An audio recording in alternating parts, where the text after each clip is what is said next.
اللہ حکیم ہے، اس نے حکمت سے بنا کر بھیجی ہے. بس ایسے مشقت میں ڈالنے کے لیے، ہمیں یہ تڑپانے کے لیے کوئی اللہ نے وہ نہیں کہا کہ بس ذرا میں آزما کر دیکھوں کہ یہ سور کھاتا ہے کہ نہیں کھاتا میرے کہنے پہ. نہیں، اس میں ہمارے لیے نقصانات اور فوائد.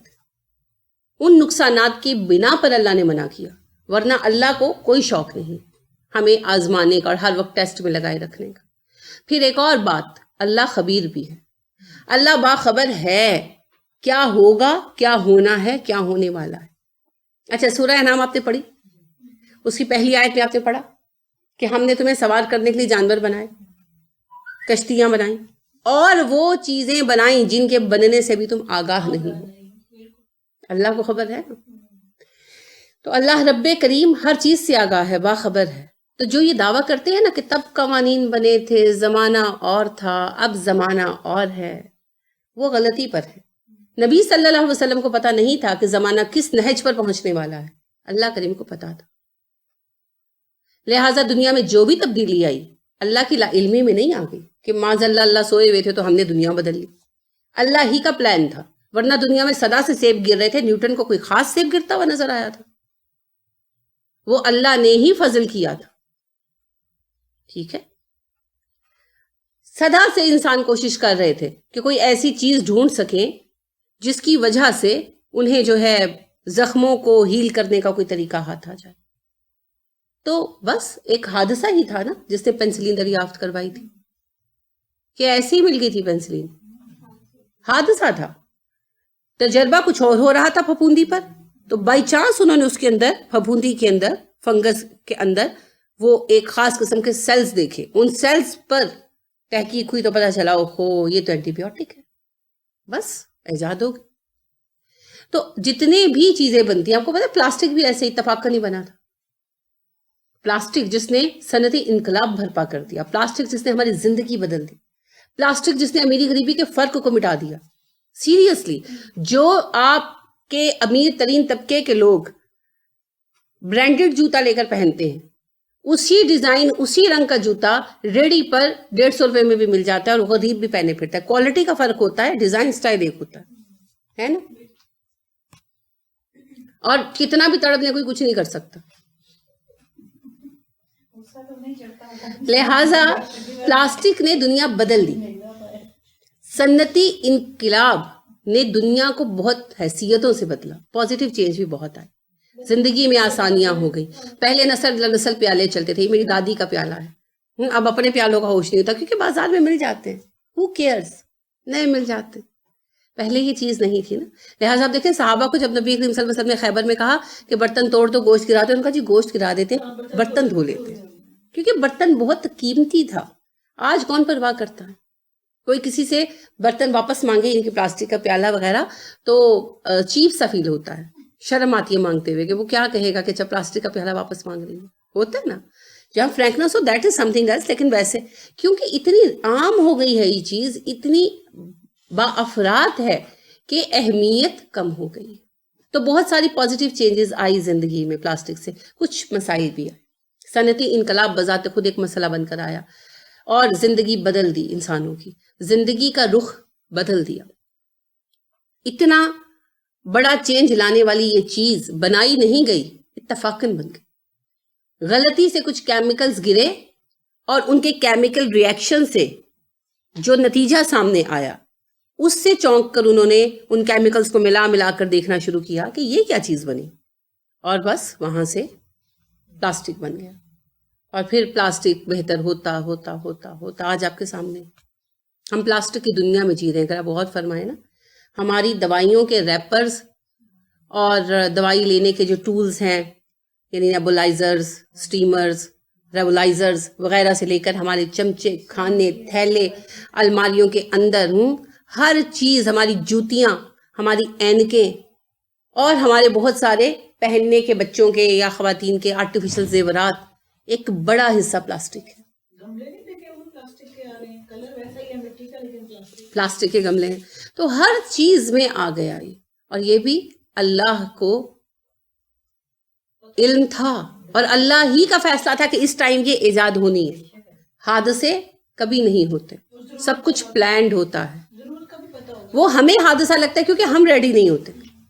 اب وہ چاہے حادثہ بمانے ایکسیڈنٹ ہو اور چاہے وہ حادثہ بمانے سڈن ہیپننگ ہو، جو کچھ بھی ہو وہ اللہ کے ہاں پلانڈ ہوتا ہے. وہ پازیٹیو حادثہ ہو یا وہ نیگیٹو حادثہ ہو. حادثہ ہوتا ہے اچانک ہو جانے والی چیز، تو اس سے ہمیں خیر ملے یا اس سے ہمیں نقصان آئے، اللہ کے ہاں وہ سب کچھ پلانڈ ہوتا ہے.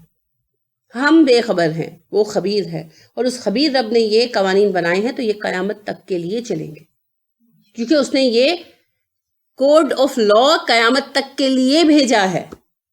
تو ہمارا یہ کہنا کہ جی آج کے دور میں یہ امپلیمنٹ نہیں ہو سکتا، ہمارا جھوٹ ہے، اور جھوٹ بھی بے بنیاد. سفید جھوٹ ہوتا ہے نا، جس کی کوئی بنیاد ہی نہیں ہوتی. اگر آپ دن میں کوئی سفید چیز کریں سامنے تو نظر آئے گی؟ نہیں آئے گی نا، روشنی ہے نا بہت، تو روشنی میں ہی وہ سفیدی بھی گم ہونے لگے گی. بالکل اسی طرح سفید جھوٹ جو ہے وہ اپنا کوئی وجود نہیں رکھتا، بالکل بیس لیس بات. تو یہ اسی قسم کا سفید جھوٹ ہے، بیس لیس بات. تو پہلے بات شروع کرنے سے اللہ نے آپ کو 3 باتیں واضح کی. پہلی بات یہ کہ یہ فرمان آتھورائزڈ ہے، طے شدہ ہے، مضبوط ہے، مستحکم ہے. دوسرا، اس میں ہر ایک چیز کو تفصیلاً بیان کیا گیا ہے، ہر چیز بمانے قانون کے ہر پہلو کو. اس سے مراد یہ نہیں ہے کہ اس میں سائنس کے اصول بھی ہیں اور اس میں جو ہے کائناتی حقائق کی تفصیلات بھی ہیں. ضرورت کے مطابق ان چیزوں کو زیر بحث لایا گیا ہے. یہ قانون کی کتاب ہے، سائنس کی کتاب نہیں. ٹھیک ہے، کیونکہ سوال یہ اٹھتا ہے کہ ہر چیز کی تفصیل ہے تو پھر یہ کیوں نہیں یا وہ کیوں نہیں. بھئی ہر چیز سے مراد ہدایت سے متعلق، اسلام کے اصولوں سے متعلق جو ضروریات تھیں ان سب کو واضح کر دیا گیا. اور یہ بھیجی گئی ہے اللہ کریم کی طرف سے جو حکیم و خبیر ہے، لہٰذا علم و حکمت پر مبنی ہیں یہ قوانین. بس بیٹھے بٹھائے کسی کو خیال نہیں آیا کہ رات کو سو رہے تھے صبح اٹھ کے قانون بنا دیا، ایسا نہیں. یہاں پر پھر ایک اور بات آتی ہے، ان بٹوین دا لائنز آتی ہے، کہ جس نے قانون اتنا سوچ سمجھ کر بنایا ہے یہ دنیا ایسے ہی بنا دی؟ نہیں، یہ پلانڈ ہے، با مقصد ہے، کھیل نہیں رچایا ہوا. لہٰذا اس مقصد تک پہنچنے کے لیے ہمیں کام کرنا، اور وہ مقصد ہے جنہ میں آباد ہونا. ٹھیک ہے، اللہ کے نا تعبدو، تم عبادت کرو، الا اللہ، سوائے اللہ کے کسی کی. اب دیکھیں یہ ملی ہوئی ہے، من لدن حکیم خبیر اللہ تعبدو الا اللہ. اور اس کتاب کا پیغام یہ ہے جو حکیم و خبیر رب کی طرف سے آئی ہے کہ تم اللہ کے سوا کسی کی عبادت نہ کرو. قرآن کا بنیادی پیغام یہی ہے، ہر پیغمبر کی بنیادی دعوت یہی ہے، لا الہ الا اللہ. یہ ہے بنیادی پیغام، یہ ہے بنیادی دعوت. باقی جتنی بحثیں آئی ہیں اس ایک سٹینڈرڈ بات کو ثابت کرنے کے لیے آئی ہیں. ہر چیز کا، ہر ادارے کا ایک مقصد ہوتا ہے، باقی سارے کام اس مقصد کے ارد گرد ہوتے ہیں کہ نہیں. جیسے فار ایگزامپل آئس کریم کی فیکٹری ہے تو اس کا مقصد کیا ہے قیام کا؟ آئس کریم بنانا. اب وہاں جتنے بھی باقی شعبے ہیں، بجلی کو پرووائڈ کرنے کے شعبے، انجینئرز کا ایک ڈپارٹمنٹ ہوگا جو مشینوں کی دیکھ بھال کرتا ہے، پیکنگ کا ڈپارٹمنٹ ہوگا، ہو سکتا ہے اپنا ڈبہ خود بناتے ہوں تو ڈبہ بنانے کا ڈپارٹمنٹ ہوگا، صفائی کرنے والے ہوں گے، بہت سارے لوگ ہوں گے. وہ جتنے بھی افراد ہیں وہ اس لیے ہیں کہ اس مین مقصد کو سپورٹ کر سکیں. نہ وہ انجینئرنگ کا ادارہ ہے، نہ وہ الیکٹریشینز کی جگہ ہے، نہ وہ سویپرز کی کوئی رہنے کی جگہ ہے. وہ سارے لوگ صرف اس لیے ہیں کہ وہاں پر رہ کر ایک مقصد کو سپورٹ کر سکے، اور وہ مقصد ہے آئس کریم بننا. بالکل اسی طرح قرآن کا بنیادی پیغام ہے لا الہ الا اللہ. باقی جتنی بھی بحثیں اس میں آئی ہیں، رسالت کی حقیقت کیا ہے، آخرت کی حقیقت کیا ہے، فرشتے کیا ہیں، کتابیں کیا ہیں، وہی کیسے آتی ہے، کیوں آتی ہے، ہم کس طرح حقیقت پا سکتے ہیں، سزا کیا ہے، جزا کیا ہے، جنت کیا ہے، جہنم کیا ہے، اعمال صالحہ کیا ہیں، اعمال سیئہ کیا ہیں، یہ ساری بحثیں اس ایک مقصد کو، اس ایک بات کو اسٹیبلش کرنے کے لیے ہیں. تو دنیا کا سب سے بڑا سچ ایک ہی ہے، لا الہ الا اللہ. اور دنیا کا سب سے بڑا جھوٹ ہے شرک، کسی بھی شکل کا. اب آج ہم مسلمانوں کی ایک بڑی تعداد جب اللہ کے ساتھ شریک ٹھہرا رہی ہے تو قرآن کے بنیادی مقصد کو تو اسٹیبلش ہی نہیں کیا. تو پھر قرآن سے کون سے جڑے ہوئے ہیں بھائی؟ کون سا قرآن پہ عمل کر رہے ہیں؟ کس قرآن کا نام لے رہے ہیں؟ جب اصل پیغام ہی کو قبول نہیں کیا، اصل پیغام ہی کو نہیں مانا، تو باقی باتوں کی تو کوئی حقیقت ہی نہیں، کوئی حقیقت نہیں ہے باقی باتوں کی. لہذا 7 پارے پڑھ کے کچھ نہیں ملنے والا اگر توحید قائم نہیں ہے تو قرآن کا بنیادی پیغام کیا ہے؟ صرف ایک، لا الہ الا اللہ. نبی کریم صلی اللہ علیہ وسلم نے صفا پر چڑھ کر کیا کہا تھا؟ کوہ صفا پر تقریر کی تھی نا، کیا کہا تھا؟ صرف ایک جملہ کہا تھا، یہی. آپ صلی اللہ علیہ وسلم نے کہا لوگوں اگر میں بتاؤں کہ پہاڑی کے پیچھے فوج ہے وہ آپ کو پتا ہے؟ انہوں نے کہا جی جی بالکل ہم مانیں گے کیونکہ آپ سچے ہیں، آپ صادق ہیں. آپ صلی اللہ علیہ وسلم نے فرمایا تو میں تمہیں ایک بات کی طرف بلاتا ہوں، لا الہ الا اللہ. کوئی تقریر نہیں کی تھی، ایک سینٹنس تھا بس. آپ نے کہا تو لوگوں میں تمہیں ایک چیز کی طرف بلاتا ہوں، لا الہ الا اللہ. Complete silence, pin drop silence. اتنی بڑی بات سب کو چھوڑ دے. وہ اس ایک جملے کا معنی جانتے تھے. بدقسمتی سے ہم مسلمان ہو کر اس ایک جملے کا معنی نہیں جانتے. ہم کہتے ہیں ہم تو لا الہ الا اللہ کو مانتے ہیں. اگر ہم مزار پر چلے گئے اور وہاں دعا مانگ لی تو لا الہ الا اللہ سے منافی کیسے ہوا یہ؟ ہم تو کلمہ پڑھتے ہیں. میں تو روز اتنی 1000 تسبیح پڑھتی ہوں، میں نے تو اتنے 1000 دفعہ اس تک پڑھ چھوڑا. وہ کافر تھے لیکن وہ لا الہ الا اللہ کا مفہوم جانتے تھے. تبھی صرف اس ایک جملے پر آپ اٹھا کر دیکھ لینا، آگے کچھ ہے نہ پیچھے کچھ ہے. صرف یہ 2 باتیں کی. پہلے ان سے اپنی صداقت کی گواہی دلوائی. تو پوچھا کہ پہاڑ کے پیچھے اگر میں کوئی لشکر ہے تم پر حملہ آور ہوگا، مانو گے؟ کہا بالکل مانیں گے، آپ صادق ہیں، آپ نے کبھی جھوٹ نہیں بولا. آپ نے کہا تو پھر میں تمہیں ایک بات کی دعوت دیتا ہوں، لا الہ الا اللہ. کوئی سیکنڈ سینٹنس نہیں کہا. کمپلیٹ سائلنس تھی، پن ڈراپ سائلنس تھی. کسی کی جرت نہیں ہو رہی تھی کہ آگے کچھ کہے کیونکہ وہ اس ایک جملے کا معنی جانتے تھے. لہٰذا آپ صلی اللہ علیہ وسلم نے بعد میں بھی کوئی لمبی چوڑی بات نہیں کی. دعوت پر بھی بلا کر صرف یہ پوچھا کہ جو چیز میں پیش کر رہا ہوں، دعوت کی نا اپنے اہل خانہ کی 2 دفعہ، اور ان سے پوچھا کہ جو چیز میں پیش کر رہا ہوں اس میں کون میرا ساتھ دے گا؟ سب چپ رہے. آپ نے یہ بھی وضاحت نہیں کی کون سی چیز، کیونکہ آپ صفا کی پہاڑی پر کھڑے ہو کر کہہ چکے تھے لا الہ الا اللہ. اسے ایک سینٹنس کے لیے پوچھا، کسی کی جرت نہیں ہوئی. سیکنڈ دعوت میں صرف علی رضی اللہ عنہ نے کہا تھا نا. سب نے اس بات کو، ابو لہب نے اس بات کو مذاق میں ٹال دیا اور پھر سب ٹل گئے. اس ایک جملے کی اہمیت جانتے تھے. اور آپ نے سیرت کی کتاب رحیق المختوم ختم کی. آپ نے دیکھا کہ جب مکہ میں کفار آپ کے پاس بات لے کر آئے، سرداران مکہ، آپ ان سے کیا کہتے تھے؟ میں تم پر ایک بات پیش کرتا ہوں، اس کو مان لو، عرب کے حاکم اور عجم کے شہنشاہ بنا دیے جاؤ گے. اور وہ کہتے تھے وہ بات کیا ہے؟ تو آپ کیا کہتے تھے؟ لا الہ الا اللہ. صرف لا الہ الا اللہ، یہ مان لو. تو آج جب ہمارا ایک بڑا حصہ شرک میں ڈوبا ہوا ہے تو ہمیں کیسے حاکم بنا دیا جائے؟ ہم حاکم بنیں گے تو اسلام کے نام پر شرک رائج کر دیں گے. آج تو اگر حاکم قوم مشرک ہیں تو سب جانتے ہیں کہ وہ ہیں ہی مشرک. اگر ہم مسلمان حاکم بنیں گے تو کیا کریں گے؟ شرک کریں گے نا. کس کے نام پر؟ اللہ کے نام پر. پھر کوئی کس کو کیسے بتائے گا کہ اسلام یہ ہے؟ آج اب دیکھیے کہ جو ہمارے شیعہ بہن بھائی اسلام کو پیش کرتے ہیں، آپ کلیئر کر سکتے ہیں؟ الاسلام کے نام سے قادیانیوں کے چینل چل رہے ہیں، ٹی وی پر بھی، نیٹ پر بھی. کیا بتائیں کسی کو؟ شرم نہیں آتی؟ آتی ہے نا کہ اچھا یہ اسلام نہیں ہے، یہ اسلام ہے. وہ کہیں گے تم لوگوں نے کیا مذاق بنا رکھا ہے نا. لہٰذا ایک بندہ جو دشمن ہے اس کی ہر غلطی نظر آئے گی، لیکن جو اپنا ہی ایک حصہ ہے، غدار ہے، ٹریٹر ہے، منافق ہے، بھٹکا ہوا ہے. مختلف گروہ ہے نا. کوئی منافق ہے، کوئی غدار ہے بکا ہوا، اور کوئی معصوم ہے لیکن بھٹکا ہوا، اور کوئی متصب جاہل ہے، سمجھ گیا ہے مانتا نہیں ہے. اب جو وہ اسلام کو ریپریزنٹ کر رہے ہیں، کیا کیا جائے؟ یہ بڑے مسائل ہیں. آپ کو پتہ ہے یہ جو محمد علی کلے بھی مسلمان ہوئے اور ان کے پیشرو میلکم ایکس ملک الشہباز بھی مسلمان ہوئے. تو پہلے پہل اسلام کے نام سے اس زمانے میں ایک فرقہ پایا جاتا تھا، اب اللہ کے فضل سے وہ ختم ہو گیا. یورپ میں ٹاما ٹاما شاید کوئی موجود ہو اس کا پیروکار، تو وہ ان کے اسلام پر، یعنی کہ وہ اس بنے ہوئے اسلام پر مسلمان ہوئے.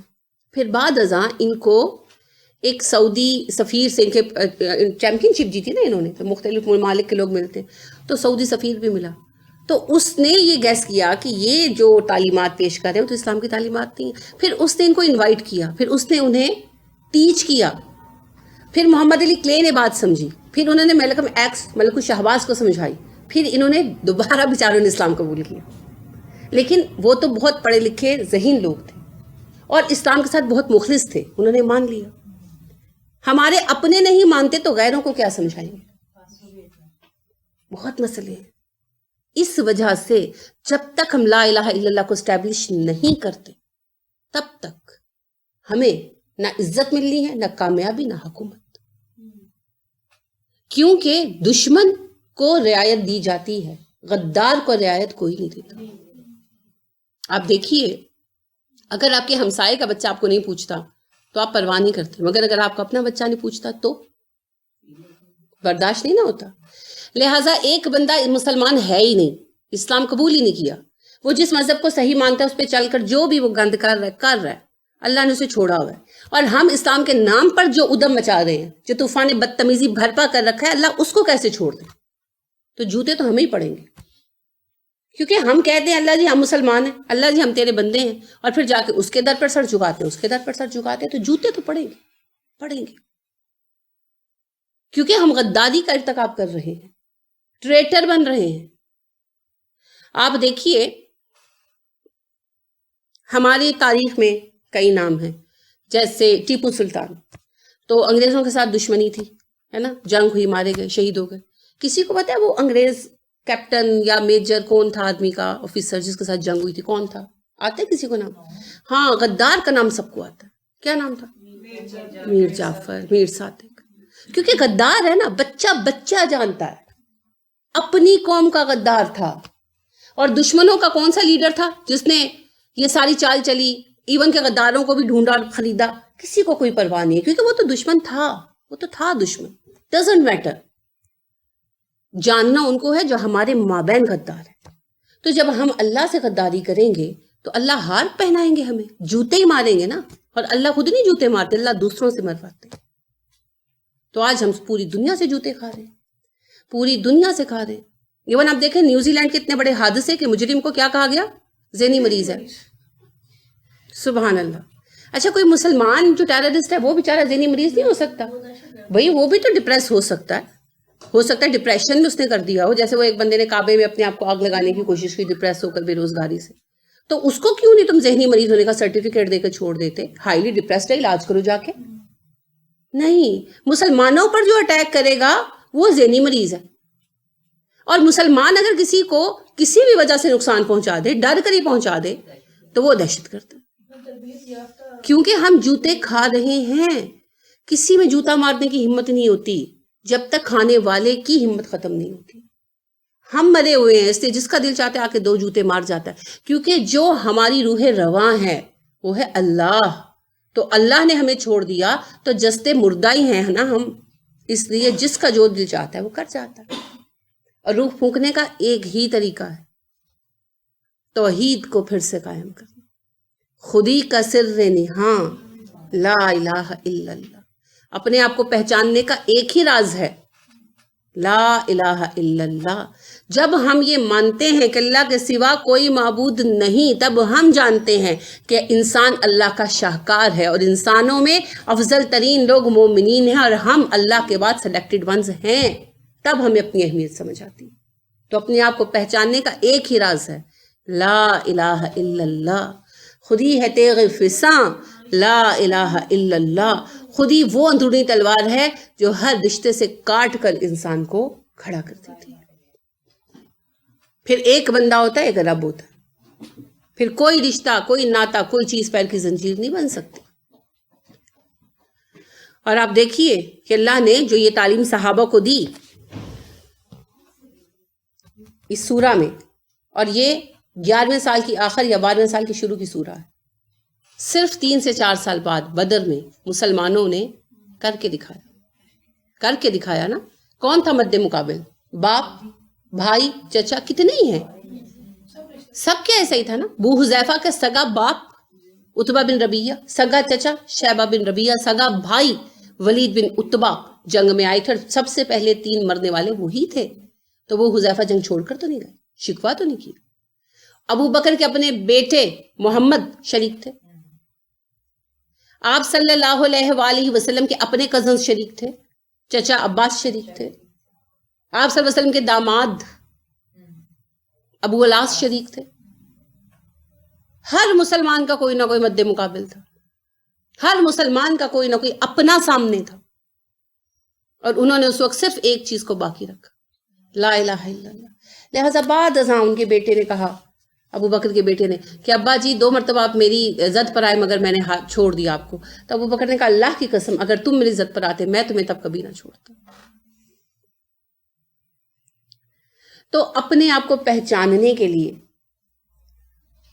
دین کو قائم کرنے کے لیے، حدود سمجھنے کے لیے اور قرآن پر ایمان لانے کے لیے سب سے پہلے ایک چیز ضروری ہے، لا الہ الا اللہ. یہی قرآن کا مرکزی نقطہ ہے. باقی سب تو اسی کو اسٹیبلش کرنے کی بحثیں ہیں، دلائل ہیں. تو اگر ہم نے اس کو قائم نہیں کیا تو نہ ہم انفرادی طور پر کامیاب ہو سکتے ہیں، نہ اجتماعی طور پر کامیاب ہو سکتے ہیں. ٹھیک ہے؟ اور جو لا الہ الا اللہ کو مانتا ہے نا وہ بچ جائے گا. سیریسلی نبی کریم صلی اللہ علیہ وسلم نے کہا نا، جس نے کہا لا الہ الا اللہ اور اس کے اخلاص کو برقرار رکھا وہ جنتی ہے. ہم اتنا کہہ کر خوش ہو جاتے لا الہ الا اللہ کا وہ جنتی ہے. اخلاص کہاں گیا؟ اخلاص.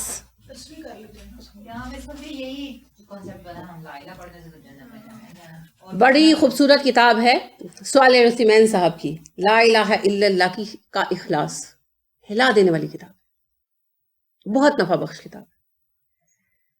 تو آپ دیکھیے لا الہ الا اللہ کو اخلاص کے ساتھ کہا وہ جنتی ہے.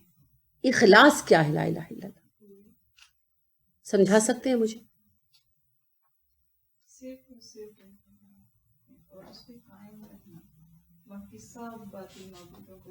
بالکل صحیح.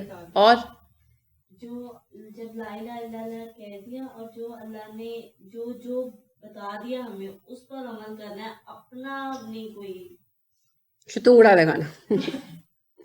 احسن، دی اچھی بات کہی جی. ہر چیز سے مبرہ ہو کر نہ صرف اللہ کی بات ماننی چاہیے. آپ وہی بات کہہ رہی ہیں جو انہوں نے کہی، سیم بات ہو گئی، کوئی ڈفرنٹ بات. جی جی، ایاک نعبد و ایاک نستعین، بالکل بہت اچھے جی، بالکل صحیح کہا آپ نے. اچھا 3 پوائنٹس آپ نے ریز کیے، بہت اچھے پوائنٹس. انہوں نے بہت اچھی بات کی کہ اللہ کو مان لینا تو پھر صرف اللہ ہی کو ماننا. انہوں نے کہا اللہ کی ماننا، اور آپ نے فرمایا اللہ کی اور صرف اللہ کی ماننا. بالکل درست، بالکل درست. لیکن اخلاص میں سب سے اہم چیز یہ ہے اپنے آپ کو اس رنگ میں رنگ لینا. ایک پہلو عبادت ہے، عبادت میں بالکل بھی کسی بھی طرح سے شرک نہیں ہونا چاہیے، بالکل صحیح. دوسرا معنی استعانت ہے، دعا مانگنا، مدد مانگنا، نستعین کا جو ہم کہتے ہیں. اور اللہ نے کیا کہا؟ ایاک نستعین. ٹھیک ہے، عربی میں اگر ہم خود کوئی لفظ بناتے ہیں تو وہ بنے گا نستعین کا، اور قرآن نے اس کو ٹرم بنا کر دیا ایاک نستعین، صرف تیری مدد مانگتے، استعانت مانگنا اللہ سے ہے. بالکل صحیح. تیسری چیز جو ہم میں سے اکثریت مس کر جاتی ہے، اطاعت، صرف اللہ کی، صرف اللہ کی. اللہ کے سوا جس کو حاکم مانا، یعنی امیر کے معنی میں نہیں ہے، یہ امیر تو کوئی نہ کوئی بنے گا. اس طرح حاکم ماننا کہ قوانین بھی وہ بنا رہا ہے، زندگی کا لائحہ عمل بھی وہ بنا رہا ہے، مقصد بھی وہ متعین کر رہا ہے. ایسا حاکم ماننا کیا ہے؟ طاغوت ماننا. اور اللہ رب کریم نے کہا وَمَن يَكْفِرْ بِالطَّاغُوتِ وَيُؤْمِن بِاللَّهِ فَقَدِ اسْتَمْسَكَ بِالْعُرْوَةِ الْوُثْقَىٰ لَا انفصام لَهَا. جس نے طاغوت کا انکار کیا اور اللہ پر ایمان لایا، اس نے وہ سہارا پکڑا جو کبھی نہیں ٹوٹے گا اور کبھی نہیں چھوٹے گا، عروۃ الوثقیٰ. تو پھر انکار کس کا ہے؟ طاغوت کا. طاغوت کیا ہے؟ ہر وہ کتاب، ہر وہ شخص، ہر وہ ادارہ، ہر وہ نظریہ، ہر وہ تھیری جو ہمیں اللہ کے دین سے مخالف سمت میں لے کر جائے، وہ طاغوت ہے. وہ شوہر بھی ہو سکتا ہے، وہ باپ بھی ہو سکتا ہے، وہ بیٹی بھی ہو سکتی ہے، وہ بیوی بھی ہو سکتی ہے، وہ بہن بھی ہو سکتی ہے، وہ دوست بھی ہو سکتا ہے، وہ آفیسر بھی ہو سکتا ہے. جو بھی لے کر جائے وہ طاغوت ہے. اور طاغوت کا انکار کیے بغیر لا الہ الا اللہ اسٹیبلش نہیں ہو سکتا. ہم سب کا واسطہ طاغوت سے ضرور پڑتا ہے، کیونکہ امتحان تو ہوگا. اب اس طاغوت سے بچنا ہمیں، اور اس طاغوت سے بچنے کے لیے جو قربانی دینی پڑے دے دو. لہٰذا سعودی فتویٰ کمیٹی کا فتویٰ گزرا میری نظر سے. سوال کیا گیا کہ میرے شوہر مجھے حکم دیتے ہیں کہ میں بحیثیت شوہر تمہیں کمانڈ کرتا ہوں، حکم دیتا ہوں تم پردہ نہیں کرو گی. تو انہوں نے کہا اگر واقعی آپ کا شوہر ایسا کہتا ہے جیسا آپ بتا رہی ہیں تو اس سے طلاق لے لیں، کیونکہ اللہ کے حکم کے اگینسٹ چلانے والا طاغوت ہے. تو جب تک طاغوت کا انکار نہیں کریں گے تب تک توحید اسٹیبلش نہیں ہوگی. اگر نفس ایسا ہے تو طاغوت ہے، لیکن نارملی نفس جو ہے طاغوت سے پہلے ہی قابو میں آ جاتا ہے. اگر ہم کریں تو، اگر چھوڑ دیں گے تو پھر تو ہم بنفس خبیث جو ہے وہ طاغوت بن جائیں گے. جیسے ابو جہل طاغوت تھا، ابو لہب طاغوت تھا. آپ دیکھیے نا ابو طالب کا طاغوت کون بنا؟ ابو جہل کم بخت. اگر وہاں نہ ہوتا تو عین ممکن تھا ابو طالب کلمہ پڑھ ہی لیتے. اگر یہ طاغوت موجود نہ ہوتا تو دیکھیں طاغوتوں کی صحبت کتنی بری ہے، وہ ہم سے کب کیا کروا دے. تو دوستیاں سوچ سمجھ کر، نبی اکرم صلی اللہ علیہ وسلم نے فرمایا دیکھ بھال کر دوست بنانا، کیونکہ تم اپنے دوست کے دین پر ہو. تو ابو طالب جو تھے، ابو جہل ہی کی طاغوتی بحث کے زیر اثر کلمہ نہیں نہ پڑھا انہوں نے، ورنہ پڑھ لیتے. انہیں نبی اکرم صلی اللہ علیہ وسلم کے سچے ہونے میں کوئی شبہ نہیں تھا. ابو طالب سے زیادہ کون جانتا تھا نبی اکرم صلی اللہ علیہ وسلم کو؟ مسئلہ ان طاغوتوں کا تھا جو اٹھتے بیٹھتے تانے مارتے رہتے تھے. ابو طالب اپنے باپ دادا کا دین چھوڑ کر بھتیجے کے پیچھے لگ جاؤ گے، اپنے بھتیجے کے پیچھے لگ جاؤ گے.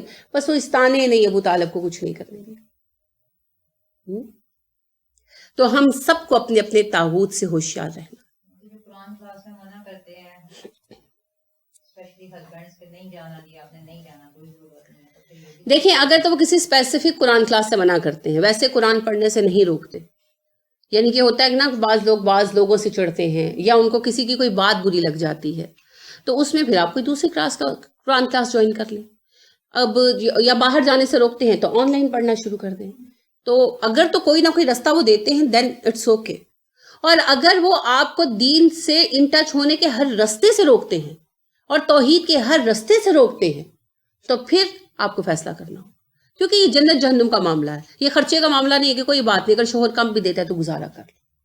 ٹھیک ہے، اگر شوہر واقعتاً ایسے ہیں تو پھر آپ کو سوچنا ہوگا. ہاں اس میں عورتوں کو بھی حکمت سے کام لینا چاہیے. میں اس بات کو اکثر سمجھاتی ہوں، خصوصاً جب کلاس نئی شروع ہوتی ہے یا کوئی طالب علم نیا آتا ہے، کہ آپ گھر جا کر اختلافی بحث سے مت چھیڑیں.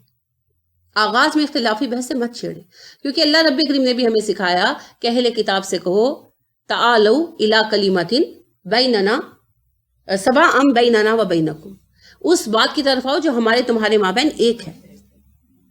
تو پہلے مشترکہ باتوں کو ڈیسائیڈ کریں، پھر رفتہ رفتہ گریجولی. تو ہوتا یہ ہے کہ خواتین کی بھی اس میں یہ غلطی ہوتی ہے کہ وہ جوش میں گھر جا کر عین وہی موضوع چھیڑتی ہیں جو ان کے گھر میں ہائپ کریٹ کیے ہوئے ہوتا ہے، پیک پر ہوتا ہے. جیسے یہ فرض کریں کہ کسی گھر میں ہر مہینے 11ویں کا ختم دیا جاتا ہے. اب وہ سب سے پہلے اس مسئلے کو سمجھتی ہے نا، تو ان کو جوش ہوتا ہے کہ گھر والے باز آ جائیں، تو وہ گھر جا کر اسی مسئلے کو چھیڑ دیتی ہیں. حالانکہ وہ دکھتی رگ ہوتا ہے، وہ کہتے ہیں نہیں جانا ہی نہیں ہو، بابی نے تیرا دماغ خراب کر دیں. تو لہٰذا گریجول ٹیچنگ ضروری ہے. ٹھیک ہے، خاص طور پر گھروں کے اندر.